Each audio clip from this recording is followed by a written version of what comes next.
하라고 교수님한테 그랬죠. 그거 좀 널리 퍼지라고. 그거 보라고. 퍼뜨리겠습니다. 퍼뜨리라고.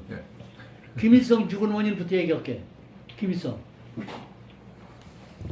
김일성이를 죽인 사람이 카터 대통령이야. 카터. 왜 그런 거니? 김일성이는 북한 경제가 나쁘고 어려운 것을 알기 때문에 도저히 살아날 힘이 없기 때문에 남쪽의 김영삼 대통령하고 정상회담을 해서 남쪽의 경제의 득을 좀 보려고 전략을 그렇게 짜고 있었어. 짜고 있었는데 먼 일기 1994년도에 제네바 회담에서 북한의 그 김계관 부수상하고 외교부 부상하고 미국의 척 카트만하고 회담을 할 때에 나도 거기 대표단으로 갔습니다. 나는 신분이 그렇기 때문에 나타나질 않죠. 숨은 대표단의 멤버야. 나는 CIA이기 때문에 나타나면 안 돼. 나도 그때 갔어요. 제네바. 합의를 봤습니다. 북한 핵 폐기를 동결하기로. 그래서 조건부로 황해도 신포, 함경도 신포에 경수로 발전소 2개를 지어주기로 이렇게 약속을 하고 북한이 핵을 동결하고 약속이 됐는데 회담 끝나고서 북한은 그 약속을 어기고 계속 핵개발을 했어요. 핵개발이 미국에게는 안 되겠다. 신포 경수로 발전소 작업 홀스타 그리고 영변 핵시설을 폭격하려고 준비를 했습니다.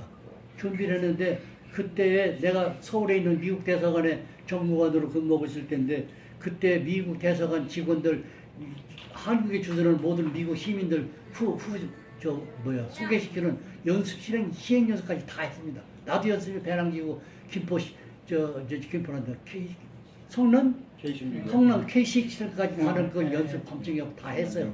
했는데 카터가 들어가서 김일성이를 구워 삶아가지고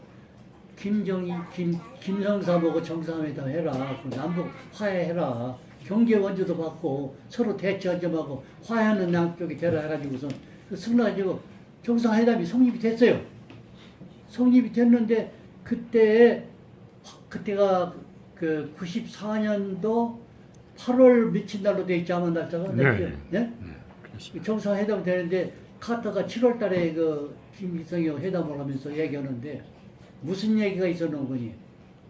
그 이전부터도 김정남이는 남한하고 경제 원조, 경제 교류, 무슨 뭐 화해, 외교를 다 때려쳐. 남북 통일은 무력과 대남 공작에 의한 방법에 다른 대안이 없습니다. 주장할 때라고. 그때 김정일이를 추종하는 사람이 연영무기하며 몇 사람이 그 정부 실세들이 거기 따랐고 이쪽에는 그 김일성 쪽에는 내가 늙어서 기억력이 나쁘지 이름 다 못해. 내 데이터를 보면 하지만 그렇게 했는데 모든 주요 회담을 할 때는 따로따로 합니다. 김정남이를 무서워서. 그래서 그 묘양산 특강에서 회를 하고 김정일이는 평양에서 회를 하고 그렇게 하는데 대동강에서 배를 타고 김일성이 오고 카터하고 얘기를 할 때 무슨 얘기를 해놓은 거니?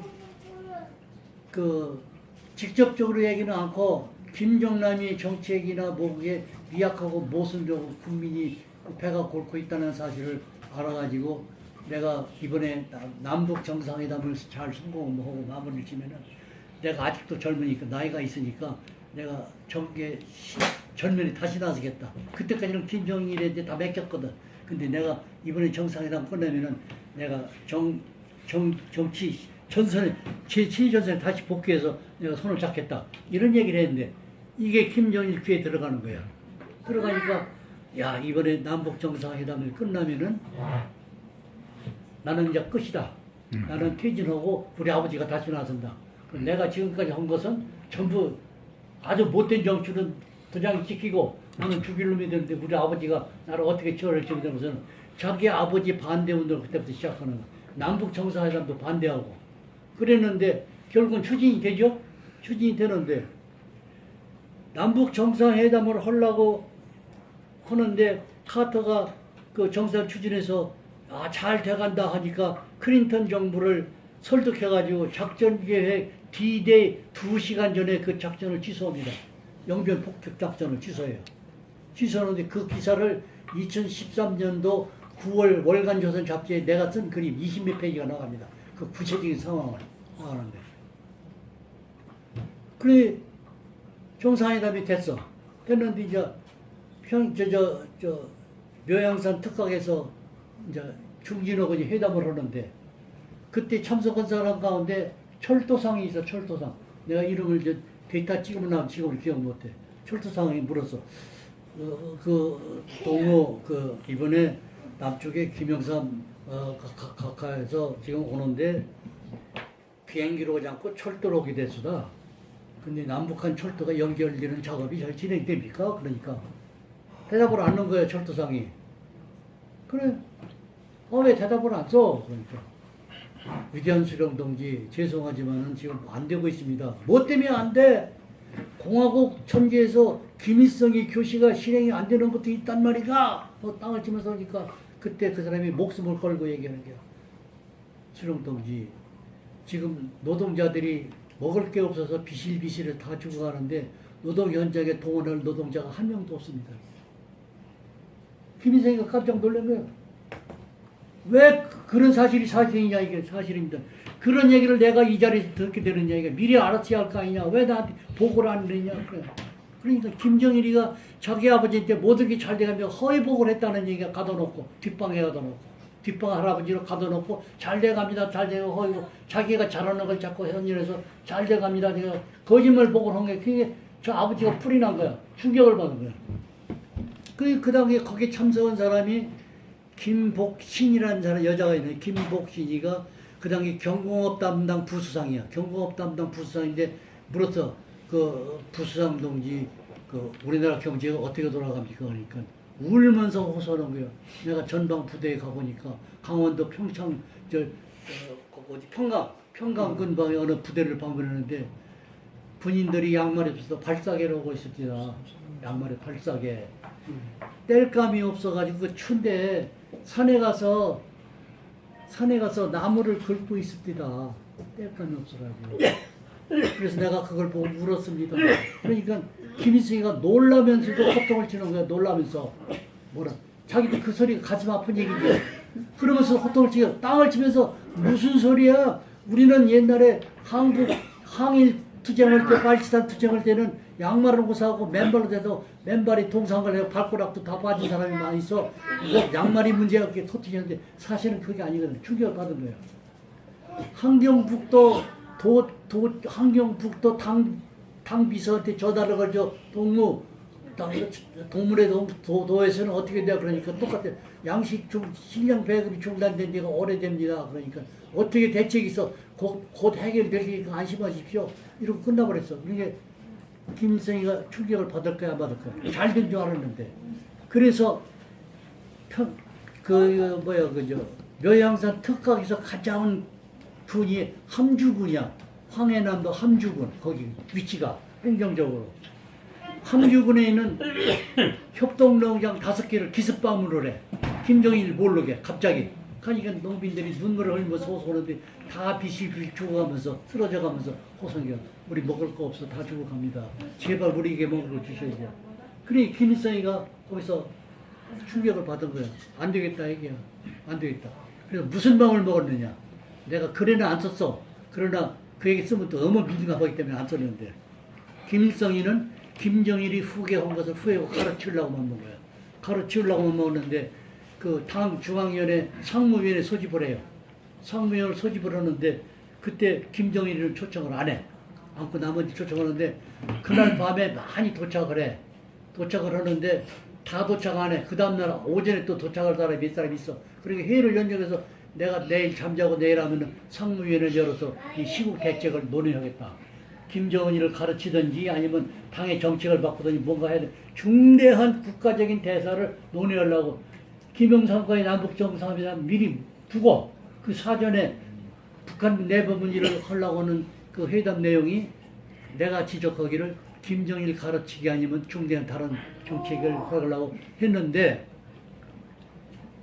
그러고서 9시에 끝나고 들어가는데 뭐라고 했는 거니 내가 그동안 담배를 끊었는데 내가 속이 답답하니까 담배를 가져와라. 담배를 피기 시작해 하면서 내가 가슴에 통증이 있으니까 미리 좀 쉬어야 되겠다. 들어가는데 거기다 추가할 얘기가 꼭 중요한 얘기가 있어. 김일성이가 출타할 때는 의사 5명하고 간호원 5명이 항상 동행해. 어디를 가든지. 그중에 의사 5명 가운데 한 사람이 심장 담당 의사야. 35년간 김일성이를 심장을 담당했던 의사인데 아주 유능한 의사인데 그 해 초에 94년도 초에 김정일이가 그 의사를 불러다가 김일성에 관한 의무 기록을 다 압수해버려. 앞서 그 사람을 해고해. 그해 3월인가 4월 달에 루마니아에서 공부를 하고 유학을 끝내고 들어온 의사, 젊은 의사, 20대 후반의 젊은 의사를 대치해. 김일성이 심장 의사로 대치를 하니 풋내기 아무것도 몰라. 임상 경험이 없는 사람이야.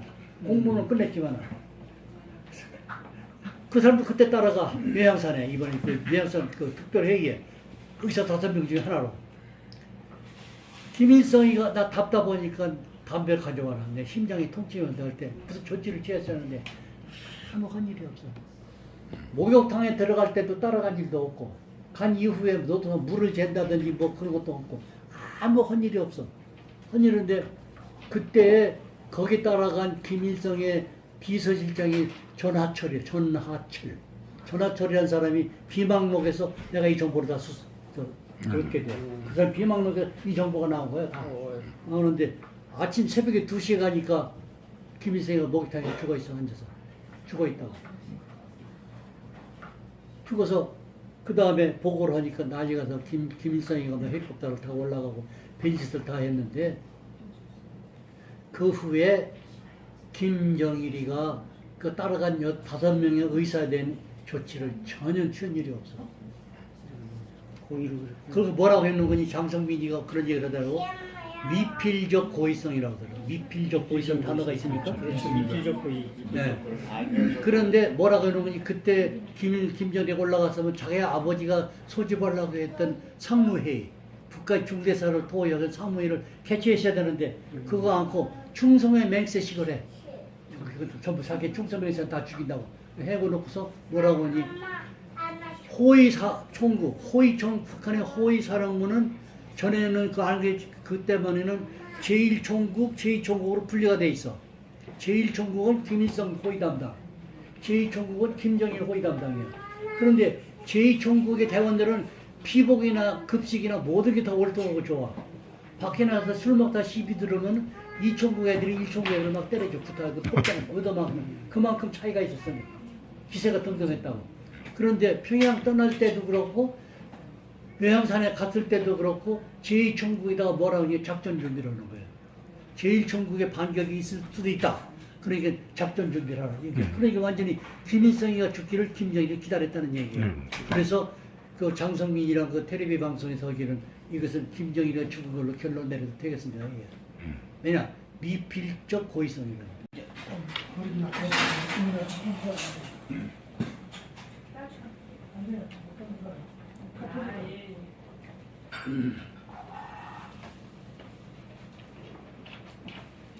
그것도 교수님한테 카피 줬어요. 그러네요. 그렇습니다. 네.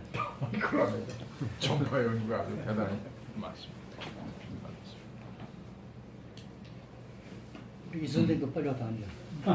아 중요한 얘기. 이거 진짜 한국에서 이거 어디 가서 함부로 들을 수 없는 얘기가 이거 아주 중요한 얘기라고.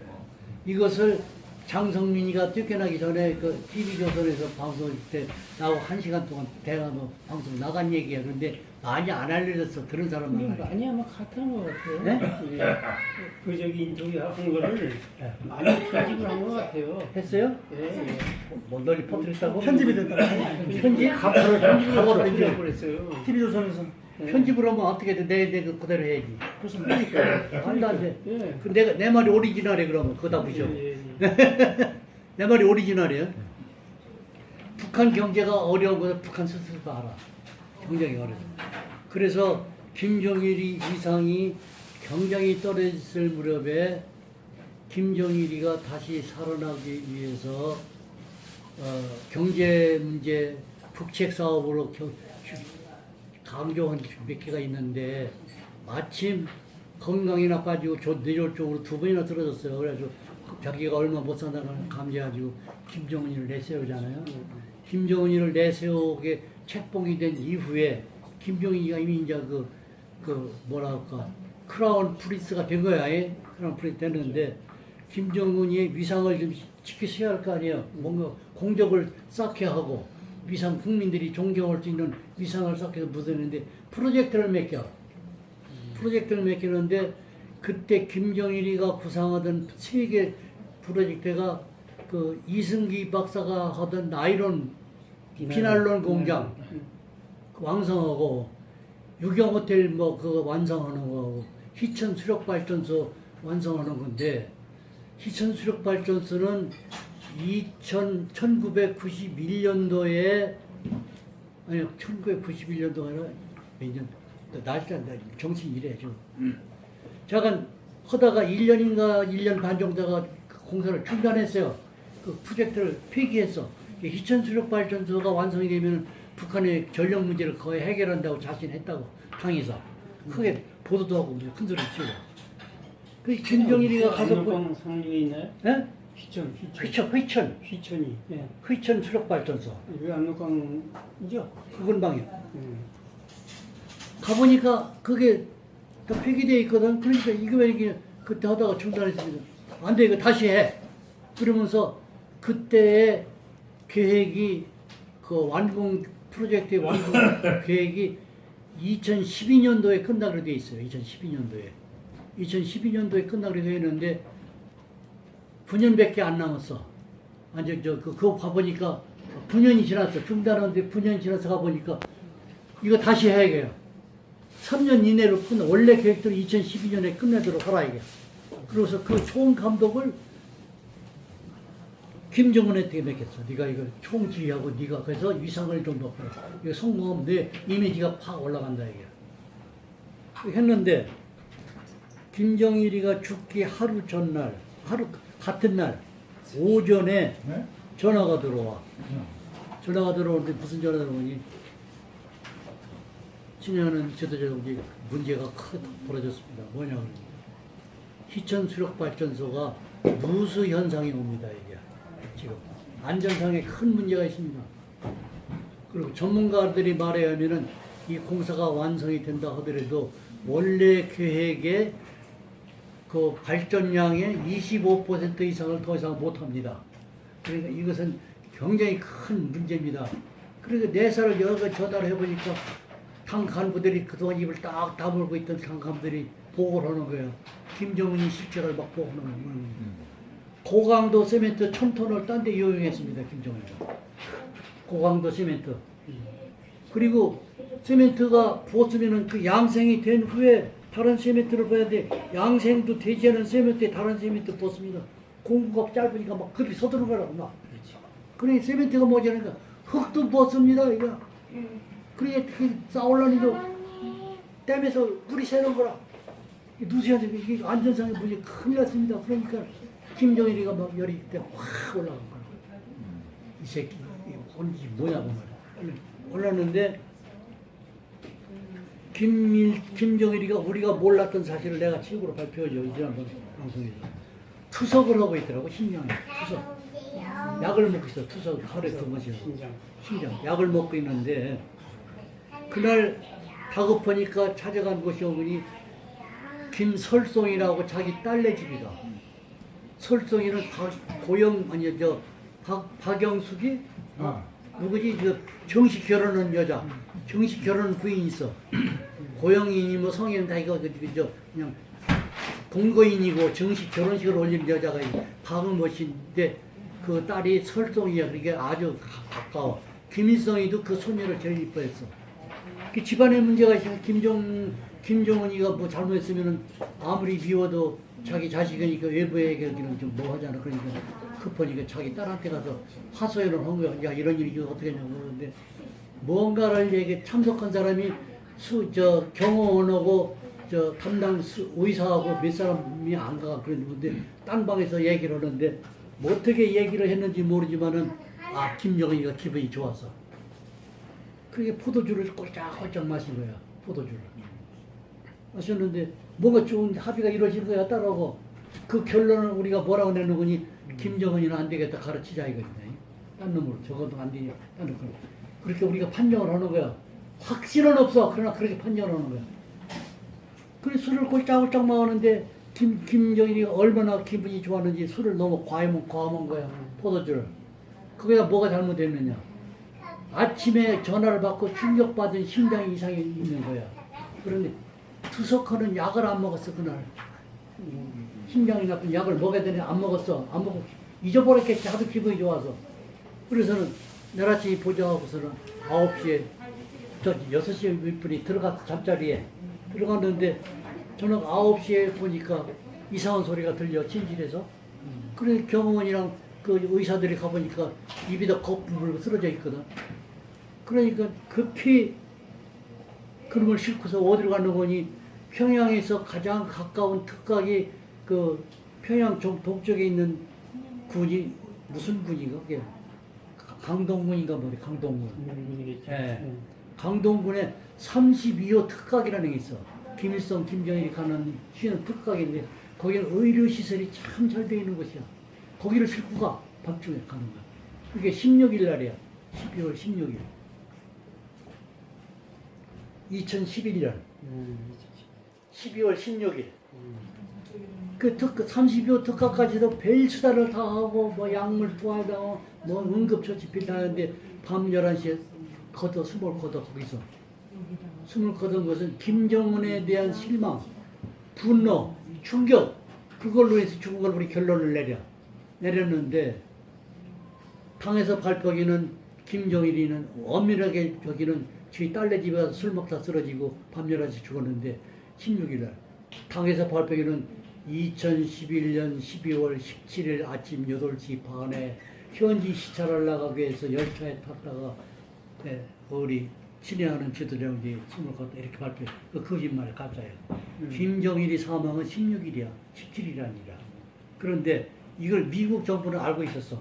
다 입 다물고 있었지만 다 그렇게 전 세계가 김정일이 17일 날 새벽 8시 반에 기차에서 죽었다 그러는데 미국의 인공사전에 보면은 17일 날 아침에 평양에서 김정일이 열차가 3개가 있거든요. 특별 열차가. 그 중에 하나도 평양을 떠난 일이 없어. 사진이 확보되게. 그래서 미국은 알고 있었어. 중국도 알았어, 그것을. 중국도. 그런데 북한은 지금까지도 김정일이는 애국자, 너무 애국심이 북받쳐서 늦잠도 안 자고 새벽 8시 반에 현지 시작하다가 17일 아침 열차에서 죽었다. 이렇게 발표하지. 가짜야. 가짜고 자기 딸 설동이네 집에서 죽었는데 그것도 김정은에 대한 불만과 실망에서 충격으로 죽은 거예요. 그러니까 김정은도 자기 아버지가 죽은 것처럼 자기 자식 때문에 죽었어.